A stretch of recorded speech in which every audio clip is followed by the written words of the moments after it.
JEE main 7 अप्रैल evening shift के कुछ और क्वेश्चंस। ये देखिए सिंपल सा क्वेश्चन, ये है क्वेश्चन है प्रोजेक्टाइल जो अपने हाइट से with some uniform velocity fire किया, ठीक है, उसके ऊपर है ये सिंपल। और इसमें देखो ये helicopter is flying horizontally with the speed of this much, altitude दिया है, हाइट दी हुई है, ठीक है। Drops an object at an instant, the object hits the ground at point O, ठीक है। Displacement of O from the position of the helicopter where the object was released. तो जी इसमें जैसे हम डायग्राम आपको बताते हैं इसकी कि यहाँ से ये फायर किया आपने सपोज,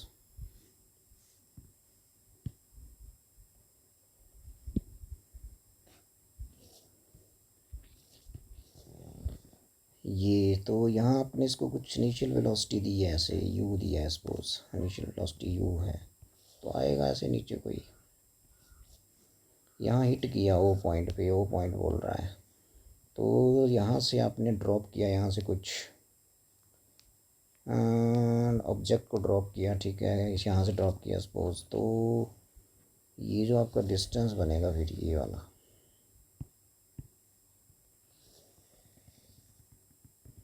ये डिस्प्लेसमेंट पूछ रहा है वो, इस पॉइंट पी से ओ तक का, ठीक है जी। सो यदि ये क्यू है सपोज, ये ग्राउंड है, तो एज यू नो दैट जो पहले तो इसकी स्पीड देखिए यू कितनी है, सो यू है इसकी 360 kilometre per hour, so you जो है वो है 360, तो इसके बना देते हैं मीटर पर सेकेंड, 5/18 से मल्टीप्लाई करिए तो ये बन गया 100 मीटर पर सेकेंड स्पीड है इसकी एसआई में, ठीक है जी, ये यू की बात कर रहा हूँ। सो यदि हम, क्योंकि यहाँ पे अल्टीट्यूड तो दिया हुआ है हाइट, तो टाइम ऑफ फ्लाइट की बात करते हैं, तो टाइम ऑफ फ्लाइट रहता है इसमें 2h/g, ये इसकी हाइट h, 2h/g। अब यहाँ टाइम इसने कितना लिया वो निकाल देते हैं, 2h/g, ठीक है। और पूछ क्या रहा है कि ये चीज़ निकालनी है, तो पहले हमें ओरिजेंटल रेंज निकालना पड़ेगा, तो इसको मैं आर बोल देता हूँ, तो आर हो जाता है ओरिजेंटल डायरेक्शन में वेलोसिटी यू, बिकॉज डिस्टेंस रहता है वेलोसिटी इनटू टाइम, और टाइम लगा इसके यहाँ तक आने में कैपिटल टी, जिसको बोलते हैं time of flight. So R is equal to U T, and U की वैल्यू आप पुट कर देते हैं, यू हो गया आपका 100, चलो वैल्यू बाद में पुट करते हैं, टी की वैल्यू होती है 2h/g, पुट करिए 100 अंडर रूट 2h की वैल्यू देखिए 2 किलोमीटर, 2 किलोमीटर का मतलब 10⁻³ मीटर में, ठीक है, अपॉन जी की वैल्यू ले लीजिए 10, ये दी हुई है। सो ये आएगी इसकी हॉरिजॉन्टल रेंज, सो ये आ जाएगा, देखो यहाँ से आपके पास आ जाएगा ये, यहाँ से बचेगा 4×10⁻², तो बचा 2 इंटू कितना बचेगा, ये बचा √4 इंटू 10⁻², उसका √2 √100 बच गया, ये 2 √100 है ना, और 100 और भी है अभी इसमें, 100 और भी था यहाँ पे, तो वरना 100 इंटू 2 इंटू 10⁻², ये बना, तो बन गया 200 √100, ठीक है। सो इसमें अब ये पूछ रहा है कि डिस्प्लेसमेंट कितना, मतलब आपसे ये चीज़ पूछी जा रही है, P O, displacement O from the position of the helicopter where object was release, तो यहाँ से ऑब्जेक्ट रिलीज़ किया था सपोज, और जहाँ ग्राउंड को जाके हिट किया वो ये है, तो ये वाली डिस्प्लेसमेंट पूछ रहा है, तो ये डिस्प्लेसमेंट आपका रहेगा, इसको मैं डी बोल देता हूँ, तो ये कितना रहेगा अब यहाँ से,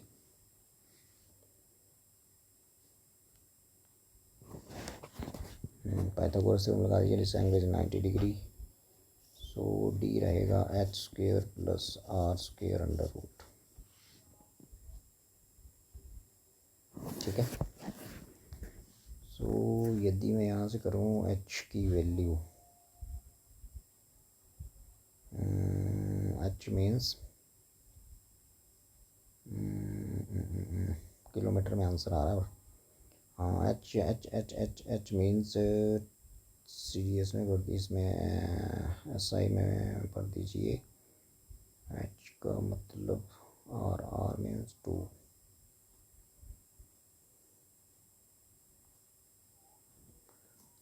तो इसमें टाइम ऑफ लाइट कितना रहता है हमारा, 2h/g। एच की वैल्यू भर देते हैं भाई। एच की वैल्यू है 2 किलोमीटर, 2 इंटू 10⁻³ का होल स्क्वायर प्लस आर की वैल्यू है ये 200 अंडर रूट का होल स्क्वायर और उसका रूट।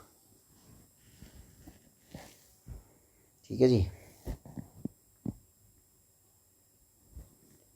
सो यहाँ से वैल्यू को हम कैलकुलेट करते हैं तो यार, सो यहाँ पे ये कैलकुलेशन कर रहे थे हम कि टाइम ऑफ लाइट तो इसमें रहेगा, यहाँ से यहाँ तक आने में जो जर्नी में टाइम लगता है that is 2h/√g। So H की वैल्यू यहाँ हाइट 2 किलोमीटर है, ये दी हुई है, देखो ना। सो यदि मैं इसके मीटर बनाऊँ तो 10⁻³ वैल्यू पुट कर दी मैंने और जी 10 है, तो ये आ जाएगा आपके पास 20 सेकेंड्स, बिकॉज ये बचेगा अंडर रूट 4 और ये बचेगा अंडर रूट 100। तो बन गया 2 इंटू 10 और ये आ गया 20 सेकेंड्स। ठीक है जी। और यहाँ से हॉरिजॉन्टल रेंज होता है सिंपल, हॉरिजॉन्टल डायरेक्शन में वेलोसिटी u इंटू जर्नी में लिया गया टाइम, टोटल यहाँ से यहाँ तक आने में टाइम लिया गया इसके द्वारा t। सो u तो आपको पता ही है, मैंने निकाला था यहाँ पे 100 और t की वैल्यू 20, तो आ गया 2000 मीटर। 2000 मीटर के बन गए किलोमीटर, बिकॉज किलोमीटर में आंसर दिया जा रहा है। सो 2 किलोमीटर ही आ गई। हॉरिजॉन्टल रेंज भी उतनी है जितनी हाइट है, मतलब ये भी आपकी 2 किलोमीटर आ गई। ठीक है जी। सो अब इसमें यदि हम यहाँ पाइथागोरस थ्योरम लगाएं तो हमें तो पूछा गया है ये वाली डिस्प्लेसमेंट, इसको मैंने डी सपोज कर लिया, तो यहाँ से हो जाएगा D is equal to R H square plus R square का अंडर रूट। ठीक है जी। कौन से ट्राइंगल में गए हम, पी क्यू ओ में, पी क्यू ओ में। ठीक है। सो ये आ जाएगा, तो यहाँ से हमारा आ जाएगा ये, बिकॉज ये एच जो वो 2 किलोमीटर है, तो 2 स्क्वेयर प्लस 2 स्क्वेयर, आर भी 2 ही है, तो ये बन गया 4 + 4, ये बन गया 8 अंडर रूट और ये बन गया 4 अंडर रूट 2, ये 4 अंडर रूट 4 अंडर रूट 2 और ये बन गया 2 अंडर रूट 2 किलोमीटर। ये वाला fourth option is correct. So ये next question on average power consumed in series RLC circuit. ठीक है जी।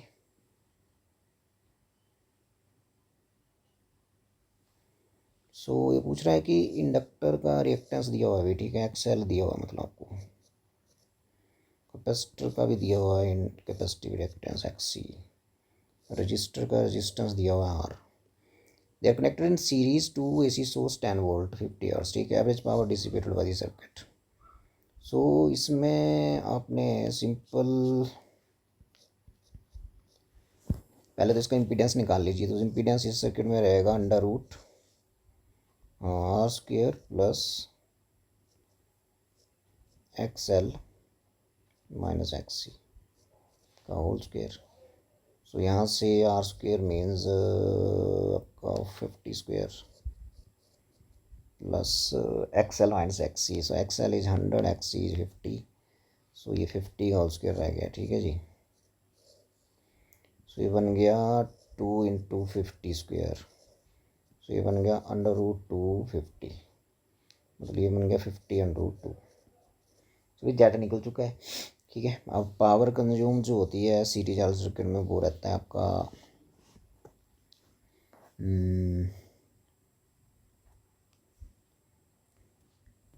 एवरेज पावर आ जाएगा ना आपका यहाँ से, तो पावर फैक्टर रहता है R/Z। सो R भी यहाँ पे दिया हुआ है, EBIV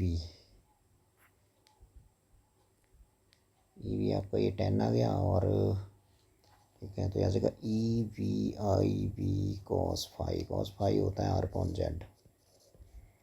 अब EB यहाँ वर्चुअल वैल्यू 10 वोल्ट है, ठीक है जी। सो IB/Z यहाँ से आ जाएगा आपका IB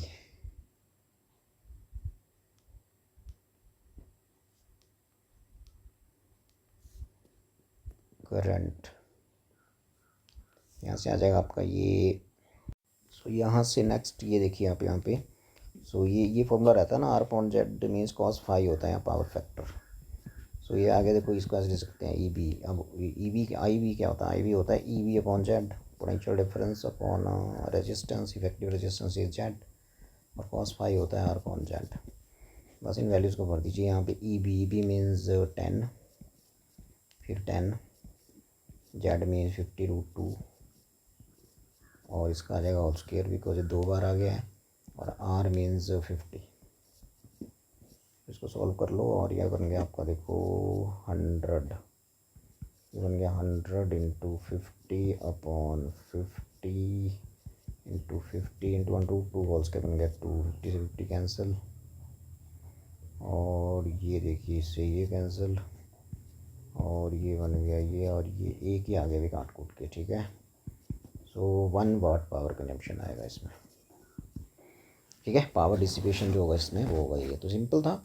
आप पहले इम्पिडेंस निकालिए, और फिर एवरेज पावर का फॉर्मूला लगा दीजिए, और IB निकाल लीजिए। वर्चुअल वैल्यू ऑफ करंट होगा virtual value of EMF upon effective resistance, put the values one you will get your answer. So यहाँ आएगा 1 वाट, ठीक है जी।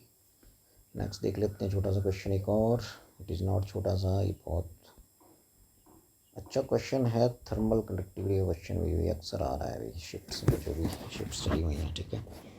सो इसमें सिंपल ही था, कोई ज़्यादा इसमें टफनेस नहीं थी, बिकॉज कैलकुलेशन भी ज़्यादा टफ मुझे नहीं लग रही, सिंपल ही है, रेशियोज वगैरह दिए जा रहे हैं। सो करते हैं शुरू। 2 cylindrical rods A and B different materials की स्ट्रेट लाइन में ज्वाइन कर दी, ठीक है। तो ऐसे ज्वाइन करिए, देखो ये रेशो 1:2 है लेंथ का। तो यदि ये एक रॉड है भाई, तो दूसरी की लंबाई से डबल है, ठीक है। अब क्या बोल रहा है? लेंथ रेशियो दिया है, रेडियस रेशियो दिया है, और थर्मल कंडक्टिविटी का रेशियो भी दिया हुआ है, ठीक है। सो अब यहाँ से आप ये देखो कि टेम्परेचर्स क्या हैं। Free ends of the rods and B are 402। ये रॉड ए है, बी है, ठीक है। इसको ए बोल दो, इसको बी बोल दो। इसके जो फ्री एंड्स हैं ये 400 200, दिस इज़ 400 केल्विन पे है, और ये है 200 केल्विन पे, और इसको मान लो टी पे। स्टडी स्टेट में जो इक्विलिब्रियम टेम्परेचर है वो टी सपोज कर लेते हैं, ठीक है। तो भाई सीरीज़ में जुड़ी हुई हैं सिंपल। तो तुम्हें पता है कि जो rate of flow of heat रहता है dQ/dt, that is KA delta T upon जो भी लेंथ है ये रहता है। K थर्मल कंडक्टिविटी है, A एरिया क्रॉस सेक्शन है, और जो आपका बन जाएगा फिर K, बिकॉज ये डायरेक्टली प्रोपोर्शनल हो जाएगा, बिकॉज क्रॉस सेक्शन एरिया हो जाएगा directly proportional to pi R² हो जाएगा ना। तो पाई इसमें आ गया, तो R² ही बचा, और आगे टेम्परेचर डिफरेंस अपॉन लेंथ, ये बचेगा यहाँ से, ठीक है।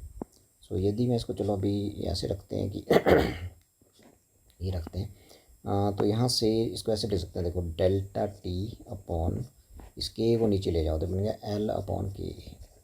तो बन गया डेल्टा टी अपॉन, इसको बोलते हैं थर्मल रेजिस्टेंस R। तो ये बना है फॉर्मूला, ठीक है। सो बोलने का मतलब ये हो गया कि जो rate of flow of heat है वो इक्वल टू होता है temperature difference upon what, thermal resistance, ठीक है। तो जब सीरीज में जोड़ेंगे ना, तो rate of flow of heat same रहेगा, मतलब डेल्टा टी अपॉन आर जो यहाँ होगा वो ही यहाँ होगा, ठीक है। बिकॉज dQ/dt सेम रहेगा, means delta T upon R same रहेगा, मीन्स जितना delta T upon R first rod के क्रॉस होगा उतना ही delta T upon R second के क्रॉस होगा। So delta T upon R A के across is equal to delta T upon R B के अक्रॉस स्टडी स्टेट में, ठीक है। इक्विलिब्रियम जब आएगा, सो इक्विलिब्रियम जब एस्टेब्लिश हो जाएगा, तो ये होगा rate of flow of heat will remain same across both the rods. ठीक है, अक्रॉस बोथ दी रॉड्स। ठीक है जी। सो यहाँ से वैल्यू पुट कर दीजिए। तो ए रॉड है, ये बी है। ठीक है, और यहाँ यदि मैं करूँ delta T means 400 minus T temperature difference upon resistance rod A का। रेजिस्टेंस फॉर्मूला मैंने क्या बताया था, एल अपॉन के ए। तो बन जाएगा एल के ए चला जाएगा ऊपर को। ठीक है, चलो आगे बी की बात आई। 100 माइनस, इसमें 100 माइनस डी नहीं होगा, T minus 200 divided by L. ये 1 आ गया, ये 1 आ गया, ये 1 आ गया, ये आ गया 2, और ये आ गया आपका K2A2। तो ये बना फॉर्मूला आपका। ठीक है, अब इसको आप कैलकुलेट कर लीजिए। अब इस कैलकुलेशन को कर लीजिए और यहाँ से टी निकालना हमारा टारगेट है। ठीक है, सो यदि मैं यहाँ से शुरू करूँ तो देखो ये 400 माइनस टी को मैं ऐसे रखता हूँ इधर, और इनको मैं परे ले जाता हूँ। तो ये बन जाएगा परे, पहले कौन बैठा है देखो, K2 बैठा है, कौन कौन बैठा है, A2 बैठा है। ठीक है, और अब ये ऊपर वाले नीचे को जाएंगे, इसका मतलब K1 आ गया नीचे को, A1 भी आ गया नीचे को। ठीक है, और कौन है परे, परे है L2। ठीक है, ये आ गया आपका L2 नीचे है ये। ठीक है, नीचे ही रहेगा, और ये L1 नीचे वाला यहाँ ऊपर आ जाएगा। बाकी जो परे है वो वैसे रहने दो, T माइनस 200। बस हो गया, कैलकुलेशन कर लीजिए।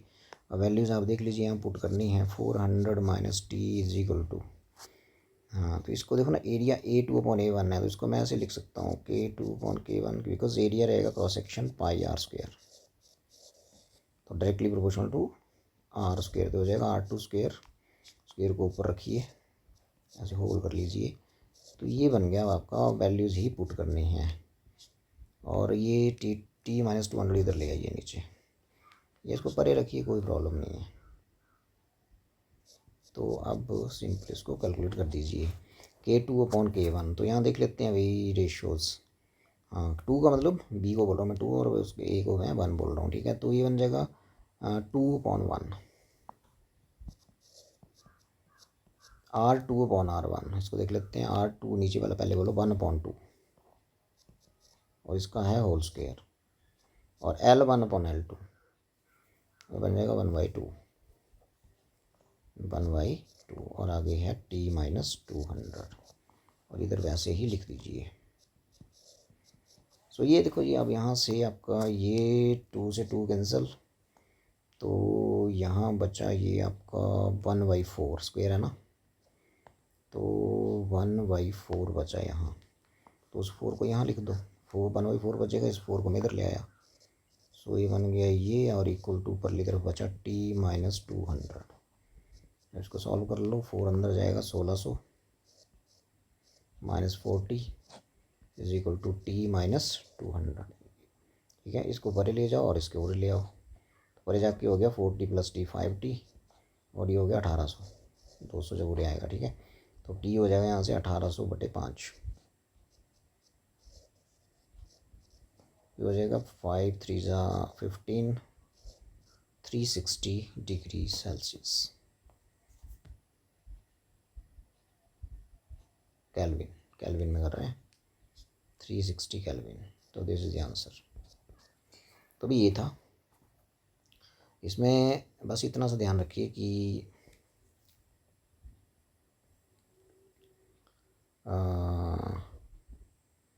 जो आपका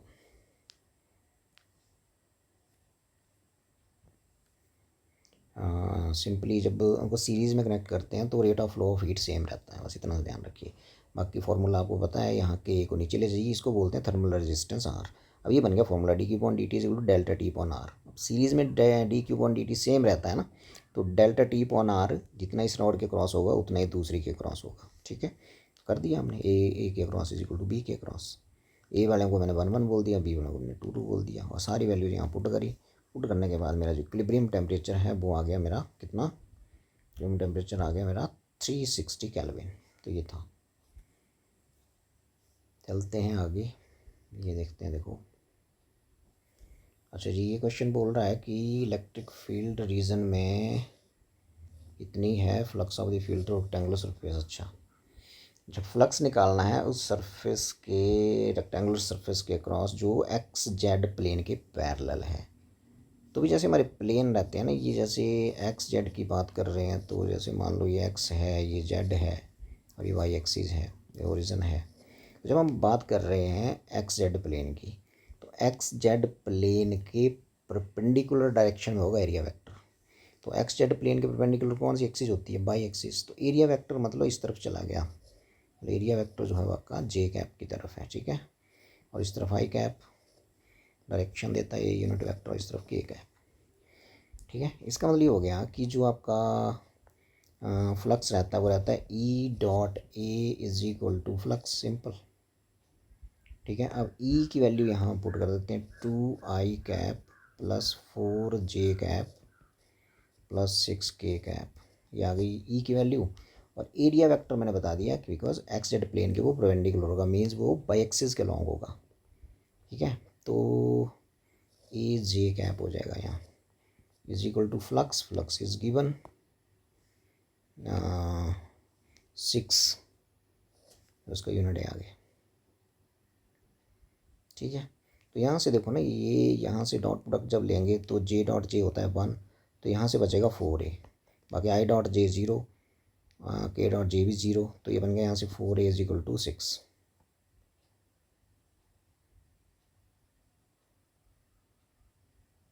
ठीक है। और यहाँ 10⁻³ भी था ये, ठीक है। तो यहाँ से ये 10⁻³ भी है, यहाँ एरिया निकाल लो, यहाँ से हो गया। तो ये बन गया 6/4 इंटू 10⁻³ तो ये आ गया आपका एरिया, बिकॉज हम यूनिट भर रहे हैं SI यूनिट्स में, ये आ गया मीटर स्क्वायर में। तो मीटर स्क्वायर को आप सेंटीमीटर स्क्वायर में कन्वर्ट कर दो, तो एरिया आ जाएगा यहाँ से, तो ये आ जाएगा देखो 3/2 कैलकुलेशन करके, और 10⁻³ ये ऊपर आ गया। अब मीटर स्क्वायर के आपने बनाने हैं सेंटीमीटर स्क्वायर, ठीक है। तो ये हो जाएगा 10⁻⁻⁴ सेंटीमीटर बनाने हैं, 10⁻⁴, 10⁻³ और ये आ गया आपके पास सेंटीमीटर स्क्वायर, सेंटीमीटर स्क्वायर में बोला है ना। तो ये आ जाएगा आपके पास 1.5 इंटू 10⁻⁻⁻1, बन गया 15/10, और 10⁻⁻1 नीचे जाके ये 10, ठीक है। यहाँ सेंटीमीटर स्क्वायर था ना, 10⁻⁻³ था ना, 4a, अच्छा 10⁻³ था शायद, ये 3, और हाँ ठीक है ठीक है, यहाँ थोड़ा सा गड़बड़ है, ये था 10⁻, यदि ये 3 है तो ये आ जाएगा 10⁻⁴, ठीक है। मीटर, मीटर स्क्वायर है ना। सो एक मीटर में कितने होते हैं? 10⁻² सेंटीमीटर, उसका होल स्क्वायर 10⁻⁴ आएगा ना, ठीक है। और ये 10⁻⁻³ है, अब ठीक है।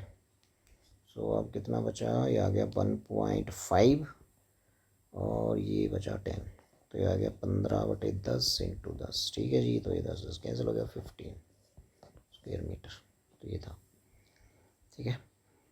तो स्क्वायर मीटर था ना, ये स्क्वायर मीटर के मैंने बनाए ये, यहाँ से इसके बाद मैंने ये किया, तो 3/2 ये ऐसे था, 3/2 10⁻³ बिल्कुल ठीक। और स्क्वायर मीटर के यदि सेंटीमीटर स्क्वायर में 10⁻⁴ से मल्टीप्लाई करेंगे, यस, तो ये बन गया 10, एक बचा, और ये 15 square metre, 15 centimetre square, sorry centimetre बनाए थे, square metre, square centimetre, 15 square centimetre is the answer. बस इसमें सिंपल से इसलिए पूछा था कि ये सिंपल था, ये हम ध्यान रखिए कि एक्स जेड प्लेन के परपेंडिकुलर होगा area vector, it means area vector होगा बाई एक्सिस के लॉन्ग, मीन्स उसके साथ उसकी जो डायरेक्शन देगा वो जे कैप देगा। उसके बाद इसको सिंपली डॉट प्रोडक्ट लेके सॉल्व कर लीजिए, एंड स्क्वायर मीटर से स्क्वायर सेंटीमीटर में कन्वर्ट कर लीजिए, and you will get your answer 15 square centimetre, ठीक है जी। और ये एक और देखते हैं,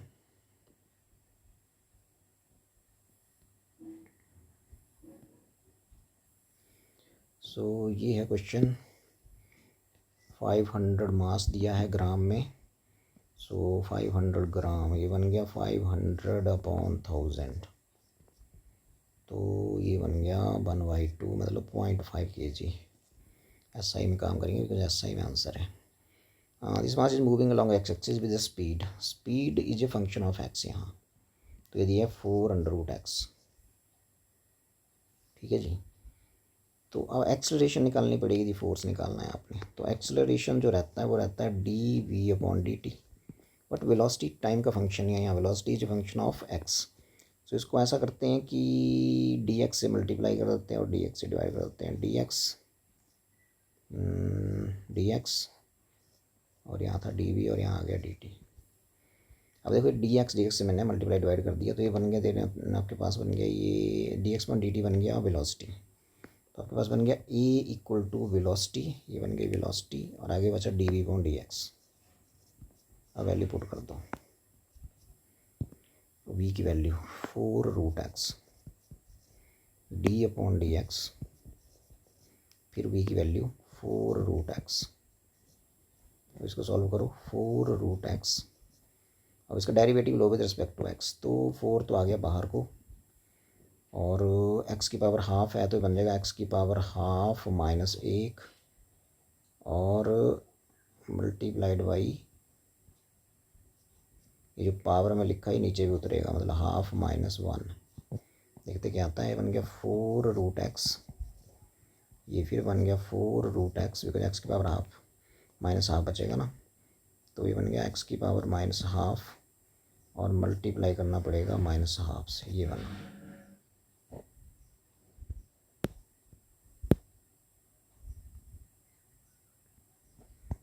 तो ये बन गया 4√x। ये 16 हो गया, 4 रुपये 16 हो गया ना ये। और ये x की पावर -हाफ है, ये नीचे हम इसको x की पावर हाफ लिख देते हैं और -1/2। ठीक है जी। तो यहाँ से बिकॉज x की पावर हाफ -3 उड़े उतरेगा ना, हाफ उड़े उतरेगा और हाफ, हाँ ये नहीं ये होगा हाफ होगा यहाँ। ये पावर हाफ थी ना, पावर हाफ बिकॉज x की पावर n, ये वाला फॉर्मूला लगाना आपने d/dx x की पावर n वाला। तो ये कितना होता है n नीचे उतरेगा। n मीन्स यहाँ क्या था, यहाँ हाफ था ना, तो हाफ आएगा नीचे ये और x की पावर ये कम हो जाती है n-1। तो ये फॉर्मूला लगा रहे हैं हम यहाँ पे। तो ये हाफ है, यहाँ हाफ है।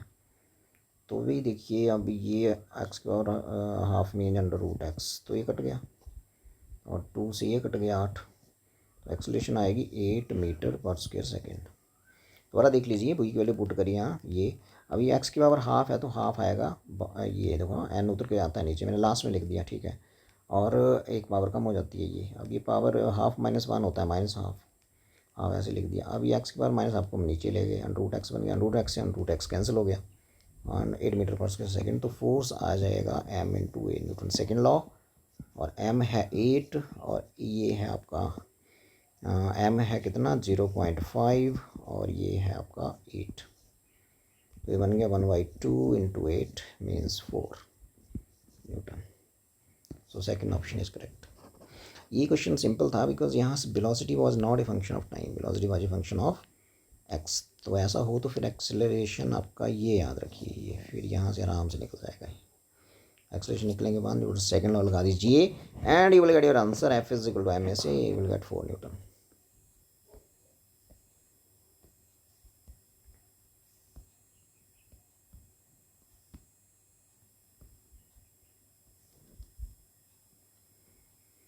ठीक है जी। सो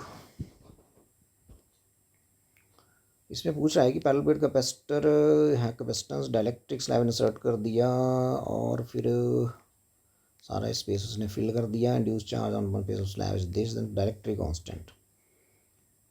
तो सिग्मा इंड्यूस जो होता है वो होता है सिग्मा × 1 माइनस 1 अपॉन के, ये फॉर्मूला लगाइए। सिग्मा है तो यहाँ आप क्यू जो इंड्यूस्ड हुआ वो लिख दीजिए, शुरू वाला चार्ज जो था वो क्यू था, ठीक है, सिग्मा नॉट बोल देते हैं। तो यहाँ क्यू नॉट और ये वाला फॉर्मूला बन जाएगा फिर, ये डायलेक्ट्रिक कांस्टेंट है, ठीक है। तो यहाँ क्यू इंड्यूस कितना है चेक करो, क्यू इंड्यूस कितना है, इसको पहले तरफ लिख दो। सो क्यू शुरू में कितना था, ये शुरू वाला है 5 इंटू 10⁻⁻6, 1 माइनस 1 अपॉन के, और आगे वाला कितना था इंड्यूस्ड चार्ज था 4 इंटू 10⁻⁻6, वो उतना नहीं आ पाता ना, वो कम आया है। तो भाई ये कितना हो गया, ये कैंसिल, तो ये बचा 1 minus 1 upon K is equal to 4/5। तो ये इस 1 को इसको परे ले जाओ, इसको ले आओ, तो ये बन गया आपके पास 1 upon K is equal to 1 minus 4 upon 5 is equal to 5 minus 4 is equal to 1/5, reciprocal कर लो तो k इज इक्वल टू 5। तो डायलेक्ट्रिक कांस्टेंट स्लैब का है 5 इज द आंसर। ये फॉर्मूला याद रखिए, ये वाला जो इंड्यूस चार्ज आता है उस ये फॉर्मूला रहता है, शुरू में ये था, जो इंड्यूस्ड है वो ये है, और जो डायलेक्ट्रिक स्लैब इंट्रोड्यूस किया उसका डायलेक्ट्रिक कांस्टेंट k है।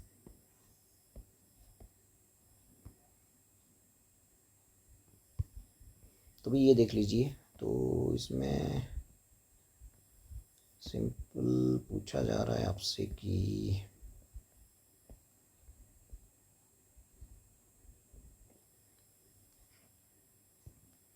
Electric dipole is capped between parallel plate capacitor, अच्छा डायपोल रख दिया यहाँ पे, ठीक है। सो पोटेंशियल डिफरेंस बैटरी से इतना आ रहा है, इसका मतलब पोटेंशियल डिफरेंस जो प्लेट्स के बीच है वो 5 वोल्ट है, ठीक है, और डिस्टेंस d है वो 1 mm में, ठीक है। सो टॉर्क पूछ रहा है, तो टॉर्क के लिए जो फॉर्मूला इसमें रहेगा ना, वो सबको पता है कि P ई साइन थीटा होता है, सिंपल। अब यहाँ इलेक्ट्रिक फील्ड जो है ना, P हो जाएगा Q इंटू 2L, और इलेक्ट्रिक फील्ड है इसकी, हाँ इलेक्ट्रिक फील्ड क्या होगी, यदि 5 वोल्ट पोटेंशियल डिफरेंस है, डिस्टेंस d पे लग रहा है, सो V अपॉन L, और साइन कितना डिग्री पे इंक्लाइंड है, 30 डिग्री पे, हो गया। Q की वैल्यू दी हुई है 2 माइक्रोकूलम, 2 इंटू 10⁻⁶, ठीक है, इंटू डाइपोल की लेंथ, R मीन्स 0.5 इंटू 10⁻⁶, ये वाली वैल्यू माइक्रोमीटर है ना। V upon L, V means 5 volt, और कितनी लेंथ पे लग रहा है, D 1 mm 10⁻³ मीटर में, और साइन 30 होता है हाफ, तो ये बना भाई, इसको सॉल्व कर लो कितना आया ये। सो ये 2 से ये 2 कैंसिल हो गया, ये बन गया 1/2, ये इसको ऐसे रहने दो, ये बन गया 10⁻12, ये वाले दोनों मिला के, और ऊपर आ गया ये 10⁻³ ये वाला, और 5 इंटू 5 हो गया 25, 2.5, सो ये आने वाला है, तो ये बन गया 2.5 इंटू 10⁻⁹, टॉर्क रहेगा neutral metre, so option 2 is correct. वैसे इसमें ये था कि जो इलेक्ट्रिक फील्ड है प्लेट्स के बीच वो कितना होगा, V अपॉन L हो जाएगा, पोटेंशियल डिफरेंस 5 वोल्ट दे रहे हैं, D डिस्टेंस पे लग रहा है, सिंपल, ठीक है। L की जगह यहाँ D लिख दो, ये तो ये था, तो ये सिंपल ही था भाई, इसमें कुछ टफ नहीं था। ऑप्टिक्स पे क्वेश्चन, सो देख लेते हैं। डिस्टेंस में object and image the, convex lens का केस है, और मैग्नीफिकेशन जो है वो 1/4 है, मीन्स इमेज का साइज छोटा हो गया है, और कॉन्वेक्स लेंस में इमेज का साइज छोटा होगा तो कौन सा केस हो सकता है, ये आपका convex lens, this is focus, this is 2f, this is optical centre, this is focus, this is 2f। तो भाई ये तभी हो सकता है जब आपका ऑब्जेक्ट बियॉन्ड 2f है, ये ऑब्जेक्ट है आपका, और ये बना आपका image between F and 2f। मतलब बोलने क्या हो गया कि object beyond 2f, image between F and 2f, तो ये बनेगा छोटे साइज़ का। अब आप अगला डाटा इसका पढ़ लीजिए कि ये बोल रहा है कि डिस्टेंस ऑब्जेक्ट और इमेज के बीच दिया हुआ है, मतलब ये वाला डिस्टेंस दिया हुआ है 40 सेंटीमीटर, ये वाला। ठीक है, तो ये वाला तो u होता है और ये वाला v होता है। मतलब आपको u प्लस v, और ये मैग्नीफिकेशन 1/4 दी हुई है। नेगेटिव मैग्नीफिकेशन का मतलब सिंपल, यहाँ नेगेटिव साइन का मतलब यही है कि रियल इमेज है। ठीक है, ये नीचे को इमेज, उल्टा इमेज है। रियल इमेज हमेशा इन्वर्टेड होता है। सो अब आप देखेंगे बड़े ध्यान से कि दो चीज़ें हो गई। लीनियर मैग्नीफिकेशन लेंसों में रहता है v upon u, convex lens है ये, v अपॉन u दिया हुआ है आपको 1/4, मैग्नीट्यूड लिखिए यहाँ पे। सो ये बन गया यहाँ से u बन गया 4v, और यहाँ से लग रहा है मेरे को कि u प्लस v जो है ये दिया हुआ है 40, u प्लस v दिया हुआ है 40। अब u की जगह लिख दो 4v, तो ये बन गया 4v plus v is equal to 40, तो ये बन गया 5v इज इक्वल टू 40, ये बन गया v इज इक्वल टू 40/8, 40/5, तो v बन गया 8 सेंटीमीटर। तो u यहाँ पुट कर दो, v के लिए यहाँ पुट करेंगे तो u मिलेगा, देयरफॉर u आ जाएगा आपका 4 into 8, 4 into v means 8, 32 centimetre आ जाएगा ये।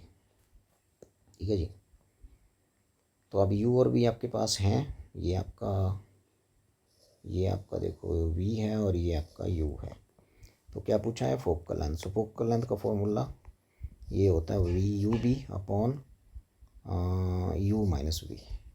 ठीक है, यहाँ से आया ना ये 1/f is equal to -1/u minus 1/u plus 1/v। LCM लेके उसको उल्टा करो तो ये आएगा। ठीक है, पुट करो, बिकॉज u जो है इसमें आपने देखो ना, यहाँ से देख लिया तो सारी डिस्टेंस सी से मापनी है, इंसिडेंट रे ऑब्जेक्ट से ऐसे चलेगी, तो u तो हमेशा नेगेटिव होता है और v की दिशा में है, तो v पॉजिटिव भरना है और u नेगेटिव। तो u negative mean negative 32, v positive रहेगा, देखो राइट साइड को है 8 अपॉन u -32 और -8, ये -40 हो गया नीचे और ऊपर हो गया -32 गुना 8 हो गया। ठीक है, माइनस से minus cancel, because v positive आना है, राइट साइड को है। फोकल लेंथ भी सॉरी पॉजिटिव आनी है, ये होती है फोकल लेंथ यहाँ से यहाँ तक। ठीक है, तो ये पॉजिटिव आ रही है, देख लो 8×5 40 और 32/5, आ गया 6×30, 2 बचा 26.4 सेंटीमीटर। Option 4 is correct. तो सिंपल ही था भाई, इसमें कुछ टफ नहीं था। अब देखो ये क्वेश्चन मोमेंट ऑफ इनर्शिया पे। ठीक है जी, तो यदि इसको बड़े ध्यान से देखें आप तो ये थोड़ा सा लगता है कि इसमें थ्योरम ऑफ पैरेलल एक्सिस लगता है, बस इतना ध्यान रखिए। एक डिस्क है, उसके यहाँ से कुछ पोर्शन उसका काट दिया जिसका रेडियस कितना था, r/2 था। ठीक है, और इसका जो अपना रेडियस था वो r था। तो moment of inertia radius r, moment of inertia about axis passing through centre of mass perpendicular, मतलब ये वाली एक्सिस के अबाउट निकालना है। ठीक है, तो पहले पूरी डिस्क का क्या होता है, पूरी डिस्क का होता है mr²/2। ठीक है, तो जो मोमेंट ऑफ इनर्शिया आएगा वो आएगा इस mr²/2 में से माइनस कर दो इस टुकड़े का अबाउट दिस एक्सिस। ठीक है, इस टुकड़े का अबाउट दिस एक्सिस, ये वाली एक्सिस के अबाउट। ठीक है जी, सो अब इस टुकड़े का मेन है हमारे पास। अब क्वेश्चन इस टुकड़े का मास कितना है, कितना पोर्शन रिमूव किया जिसका रेडियस कितना था, r/2 है, देखो है ना, सर्कुलर पोर्शन रिमूव कर दिया इतना। तो इसमें सिंपल सरफेस एरिया इसका रहता है πr²। πr² पोर्शन के लिए जो मास था वो कितना था, m, स्मॉल m, ये देखो। तो यूनिट के लिए हो गया m/πr²। अब मेरे को कितने के लिए निकालना है, बिकॉज इस पोर्शन का जो रेडियस है वो r/2 है, तो एरिया क्या हो जाएगा, सरफेस एरिया हो जाएगा, r की जगह r/2 लिखिए, इतने से पोर्शन के लिए निकालना है। तो इसको लिखो और इससे मल्टीप्लाई कर दो, तो क्या हो जाएगा m/πr² लिख दिया मैंने ऐसे, ये multiplied by this pi R square upon 4, ये आ गया, ये कट गया, रेडियस आर है कैपिटल, ये कट गया सारा ही, तो ये आ गया मास m अपॉन 4।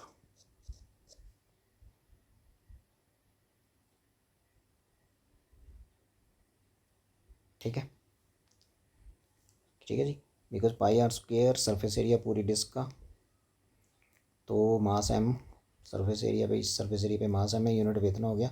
अब सरफेस एरिया इसका क्या होगा, जो पोर्शन रिमूव कर दिया, इसका हो जाएगा pi R by 2 whole square, pi R square upon 4 हो जाएगा। ठीक है, इसे मल्टीप्लाई कर दो, m/4 रहेगा इस पोर्शन का मास।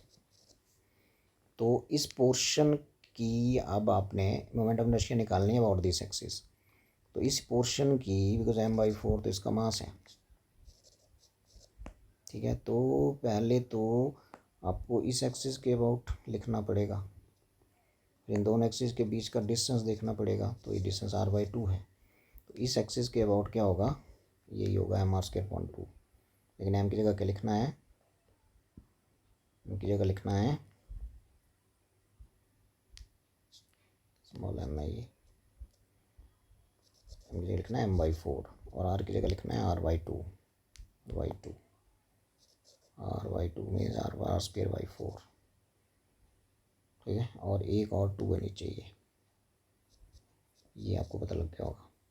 मैंने यही वैल्यू लिखी, मतलब यही चीज़ लिखी ना, मोमेंट ऑफ इनर्शिया इस पोर्शन का about 10 axis passing through its centre of mass and perpendicular to its plane. वो क्या हो जाएगा, वो होता है m/2, लेकिन m in place of m/4 है, r की जगह r/2 है, और 2 नीचे है ही। हाँ, अब इस पोर्शन में plus mh², theorem of parallel axis लगा रहे हैं, m की जगह m/4 और r/2 का होल स्क्वायर, दोनों एक्सिस के बीच की डिस्टेंस का स्क्वायर, तो बन गया r²/4, r/2 का होल स्क्वायर हो गया r²/4। ठीक है, अब इसको देख लेते हैं, mr²/2 माइनस mr²/2 तो रखो साइड में, और ये बचा 1/16 अलग से, यहाँ भी mr²/2 तो रखो साइड में, और 1/8 साइड में, 60/16 ऐसे इसलिए किया था कि मैं mr² कॉमन ले सकूँ, mr²/2 कॉमन ले सकूँ, तो mr²/2 कॉमन। ठीक है, और इस माइनस को यदि मैं अंदर ले गया तो यहाँ भी क्या बचेगा, माइनस,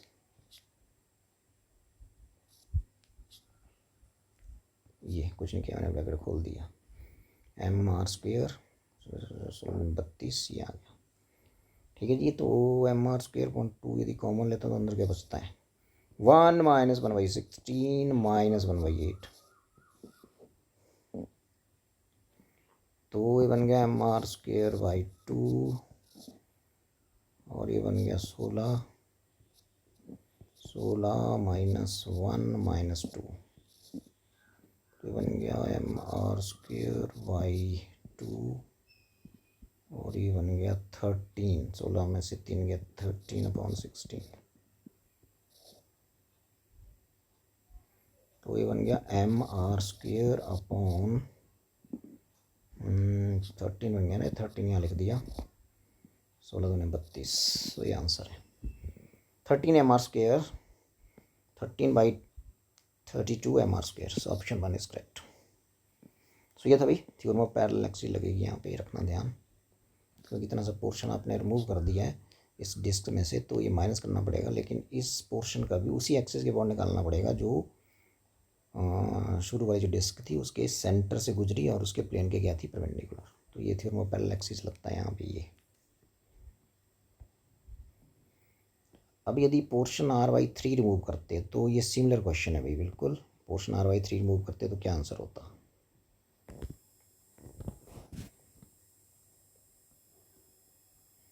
ठीक है, तो इसको भी कर लेते हैं, सिंपल सा ये सेम कैलकुलेशन है, मास एंड रेडियस वो है, r/3 रिमूव कर दिया, r/3 हिस्सा यहाँ से, तो भाई इसमें ऐसा है कि r/3 रिमूव कर दिया तो ये भी r/3 बचेगा, ये सर ये तो r/3 है ही, लेकिन ये वाला खाली कितना बचा, r/3 हो गया, r/3 हो गया, r/3 आगे को बचेगा, ये r/3 होगा, ये सिंपल। ठीक है।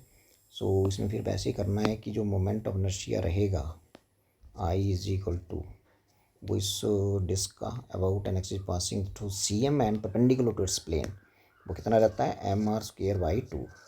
उसमें से माइनस करना पड़ेगा r/3 पोर्शन वाला, है ना, और इस एक्सिस के अबाउट निकालना है वो, मतलब थ्योरम ऑफ पैरेलल एक्सिस दोबारा लगेगा। तो यहाँ आएगा, देखो ये पहले तो आप देखो कि r/3 पोर्शन रिमूव करेंगे तो ये मास कितना रिमूव हुआ यहाँ से, टोटल मास m था। फिर वही कि पाई आर स्क्वेयर सरफेस एरिया पे मास फैला हुआ था कैपिटल M, तो यूनिट पे हो गया m/पाई r स्क्वेयर, ठीक है। और आपके पास अब जो बचा है वो r की जगह क्या है r/3 आपने रिमूव कर दिया। तो इस पे देख लेते हैं कितना है, तो इस पे हो जाएगा, मल्टीप्लाई कर दो इसके एरिया को तो बन गया, इसको मल्टीप्लाई कर दो पाई आर स्क्वेयर बटा 3 का स्क्वेयर क्या होता है 9, तो m/9 है भाई मास इस रिमूव्ड पोर्शन का। ये रिमूव्ड पोर्शन का कितना है m/9, यदि टोटल का m था तो रिमूव्ड पोर्शन का m/9, बस रखना ध्यान। अब इस पोर्शन पे कंसंट्रेट करो, ठीक है। इस पोर्शन की मैग्नेटिक इस रिमूव्ड पोर्शन में ये डिस्क ही है, इसकी मैग्नेटिक इसकी मोमेंट ऑफ इनर्शिया इस एक्सिस के अबाउट जो उसके सेंटर से गुजर रही है और इसके प्लेन के परपेंडिकुलर है, वही होता है m/2। लेकिन m की जगह क्या लिखना है m/9 और r की जगह क्या लिखना है r/3। तो m की जगह लिख दिया मैंने m/9 और r की जगह लिख दिया, चलो पहले इसको ऐसे करोगे 2 यहाँ पे आ रहा है, इसको 1/2 अलग से लिख दो, ये वाला 2। अब m की जगह क्या लिखना है m/9 और r की जगह क्या लिखना है r/3, लेकिन उसको स्क्वेयर करना है। तो r/3 का स्क्वेयर क्या होता है r²/9, ये गुणा आ गया सब में नीचे,